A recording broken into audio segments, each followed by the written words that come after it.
আমি সাধারণত স্টেজে দাঁড়িয়ে গিয়ে কথা বলতে খুব একটা পছন্দ করি না, কিন্তু আজকে একটু কথা বলতে ইচ্ছে করছে। প্রথমত তো ধন্যবাদ জানাই ছোট এই ভাইটা আর বোনটাকে, ওরা নাকি গতকালকে নাচটা তুলেছে আমাকে অনার করার জন্য। আমি ভীষণ অনার এবং খুব ভালো লেগেছে তোমাদের নাচ। একটা কথা আজকে বলতে চাই, আমি যতটুকু এসেছি একেবারে আমার পরিবারের কারণে, মা বাবা ভাই বোন সবার সাপোর্টে। আরেকজন মানুষের আমার প্রতি অনেক অনেক বিশ্বাস ছিল, যার কারণে আমি এরকম রানওয়েতে আসার সুযোগ পেয়েছিলাম প্রথম।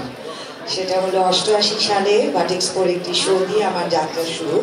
যদিও আমি নাচি অনেক ছোটবেলা থেকে, কিন্তু সেদিন যদি আমি না আসতাম হয়তো তোমরা মডেল সাদিয়া ইসলাম মৌকে পেতে না, নৃত্যশিল্পী সাদিয়া ইসলাম মৌ অথবা অভিনেত্রী মৌকে পেতে। যার কারণে আমার আশা, তিনি হচ্ছেন ফারুক হাসান সাহেব, আমার বড় দুলাভাই, আমার পিতৃতুল্য।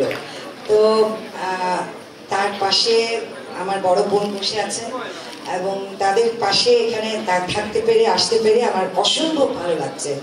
আমি দোয়া করি আর চাই অনেক তোমাদের ইনস্টিটিউশনটা অনেক বড় হোক এবং পড়াশোনার পাশাপাশি সব কিছু তোমরা চালিয়ে যাও। অনেক অনেক ধন্যবাদ।